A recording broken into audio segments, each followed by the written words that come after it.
Hürmetlik vatandaş, yukarı muhakemeleşimizde anladınız, endi kulak salısınız ki 4. ayının 14-15. günleri etrafında Washington'da bir vaka sadır buldu. Bu vaka zorvallık vakasıdır. Mesela bu vakada benim oğlum, benim ki oğlum Mahmutcan Türkel uruldu. Mahmutcan Türkel'e zorvallık işletti. Hazır anlaşılağa qaraganda naq meydan kamerağı elinip demiş. Maddetlik mi ya akıllılık mı? Demek sen bunu uğurlaştırdın, kendin kamerağı aldın, videoyu aldın, şu saat, şu esnada bu ürümçüge enkendin.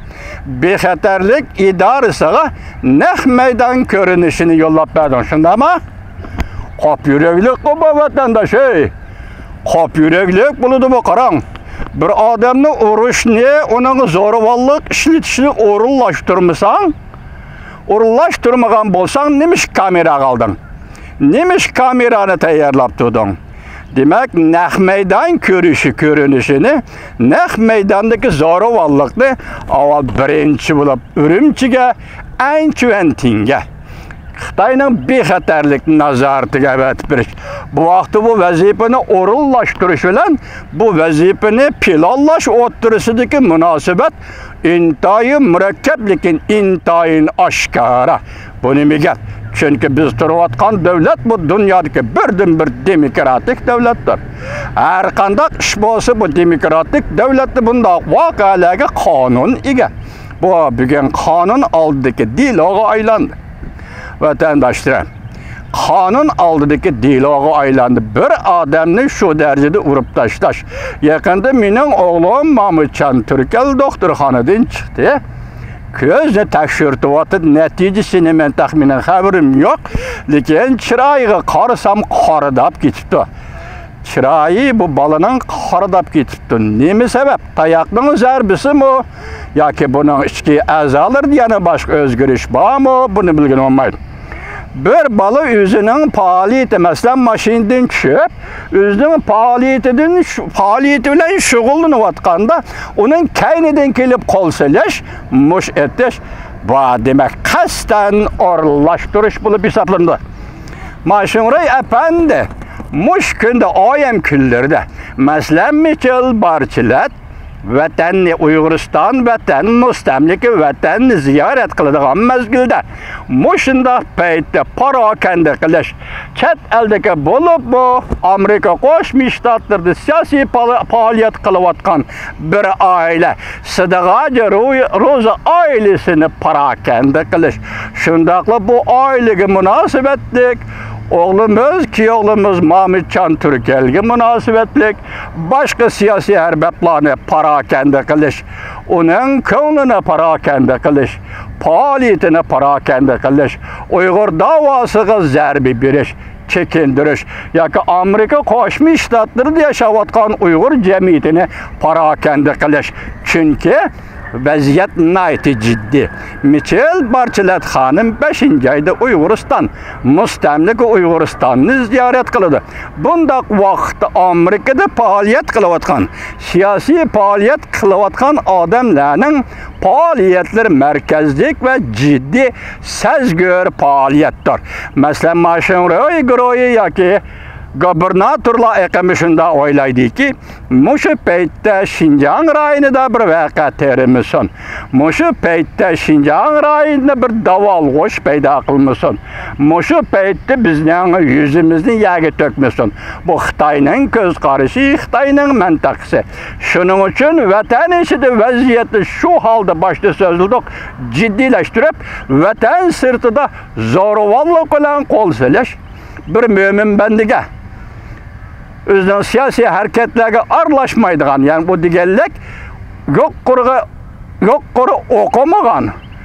kuru okumagan özünü edep bilen tutuvelip namayişten başka hareketlerine katnaşmaydıgan oğlumuz Mahmutcan Türkel'e kol seleş, bir yerde birinci olup Sidig'aji Ro'za ailesini parakende kılış. Nazar ve itibarda parakende kılış. Ve yaki Michel Barçilat'tan Uyg'uristonning mustamlik Uyg'uristonni ziyorat qilish paytida bu kishi to'xtamay so'zlayotgan kishi bir ishlarimiz degan niyatda Anchuvandning bexatarlik idorasining niyati shu. Niyatda parokanda qilish. Bu oilani parokanda qilish va bu oilaga zarb berish uchun mening o'g'lim Mamitjon Turkalga vahshiy yovuzona qo'lini soldi. Anchuvandning Xitoyning bexatarlik idorasi qo'l soldi. Hatta bu naq paket, naq maydonni Urumchiga yo'llab, sadoqatmanligini, erishmaydiganligini, vazifa ijro qilishda ijtimodan qo'rqmaydiganligini mayli Amerika Demokrat davlati bo'lsin. Isbotlash, videoga elish, kameraga elish, shundaqmi? Dal vaqtida naq maydonni Urumchiga yo'llash, bexatarlik nazoratiga yo'llash. Mana ishlar o'rinlandi vatandoshlar. Biz bu diloni Amerika Qo'shma Shtatlari soqchi idorasi va boshqa munosabatlik organlarning adil bir taraf qilishini, lekin diqqat qiladigan muhim nuqta dialoga, qonunda dialoga ega bo'ladi. Uning kaynidagi sabablarni surishtirib olmaydi. Lekin biz bu dialoning qanday vaqtda paydo bo'lganligini Amerikada Uyg'ur jamoati va dunyodagi Uyg'ur jamoati diqqat bilan ko'zda tutishgan. Va Uyg'ur tashkilotlarining Xitoy Anchuvandning qurmaganlar bo'lsa, ba'zi tashkilotlarni Xitoy Anchuvandning o'zi qurib chiqdi. Bu asta so'zlanadigan temalar vatandoshlar qurib chiqdi. Başqa ilg'or Uyg'urning faoliyatini qilayotgan tashkilotlarning bu masalaga ko'ngil bo'lishini, aldamchilik, soxtapazlik, kazzobliklar o'tirib chiqib, mustaqilchilar, avtonomchilar. Biz avtonomchilarni urdik. Biz avtonomchilarga zarb berdik. Aqlsiz odam ekansan ey. Bak aqlsiz odam ekansan ey. Ma davlat Amerika Qo'shma Shtatlari har kim o'zining ko'z qarashini bayon qilish huquqiga ega davlat. Demokratik davlat. Birovning ko'z qarashi o'xshash bo'lmaganligi va g'ayri siyosiy fikrni o'tirib qo'yganligi uchun uningga zo'ravonlik ishlatish bu jinoyatdir.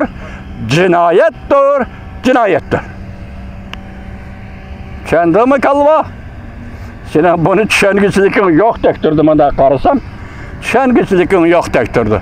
Uning ustiga sening ne mustaqillik, ne avtonomiya deydigan bu siyosiy iboralarni eg'izga elish salohiyating yo'q. Vaqti kelganda ish o'zining tartibi bilan o'tirib chiqadi. Men sana shuni aytay, mustaqillik, avtonomiya, o avtonomiyachi, bu mustaqilchi deydigan so'z iboralarni sening eg'izga elish salohiyating yo'q. Sen bu saptiki odam emas, sen bir g'ayri odam. Tushundingmi? Bugungi kunda Xitoy hukumati, masalan, gubernator Mashinri guruhi avtonomiya va mustaqil degan temini ko'tarib chiqib, Uyg'urlarning ichiga tashlab, ziddiyat paydo qilish. Men tunigin dedim, bu 37-xil tadbir. 37-xil tadbir. Uyg'urni parchalash, Uyg'urni bir-biriga selish, Uyg'urni hatto qandoq zo'ravonlik bilan cho'chitish, Uyg'urga zo'ravonlik bilan tahdid selish. Nemishqa o'ylab baqa, har bir Uyg'ur inson bola savol qo'yib baqa, nemishqa bu qatim bexatarlik komiteti Sidiq Ro'zi oilasiga qo'l soldi. Nemishqa zo'ravonlik bilan Sidiq Ro'zi oilasi qo'l soldi. Mening kuyovim bolamga qo'l solding demak, nemishqa bexatarlik idorasi meni tanlab oldi. Savol qo'yib baqa. Savol qo'yib baqa, ey insonning bolalari, savol qo'yib baqa.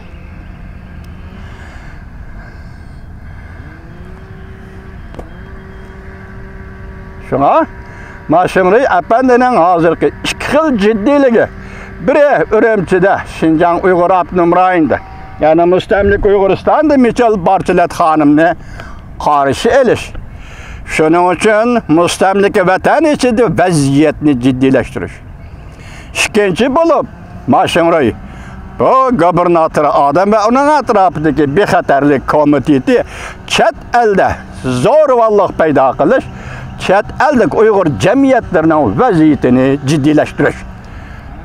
Chunki Birlashgan Davlatlar Tashkiloti Kishilik huquq komitetining oliy komissari Michel Barchilatning jungoni cümleden mustamlika Uyg'uristonni ziyorat qilishi bu bir favqulodda ahvol.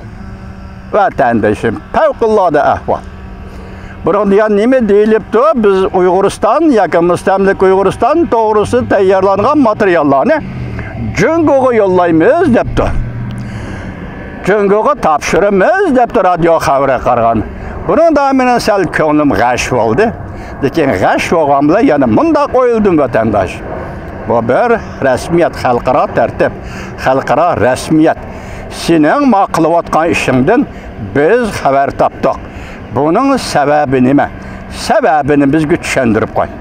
Bu bir rasmiyat bo'lishi mumkin vatandosh. Biz bu işin dokladını tayyorlikmish doklad bo'yicha bunun sababini bizga tushuntirib qo'y. Balki shuning uchun Birlashgan Davlatlar Tashkiloti Oliy komissariyati Michel Bacheletning ishxonasi o'zi tayyorlagan dokladni Jungo hukumatiga topshiradiganligini akşam radyodan anladım vatandaşım. Bu to'g'ridagi mening ko'z qarashim shulardan iborat.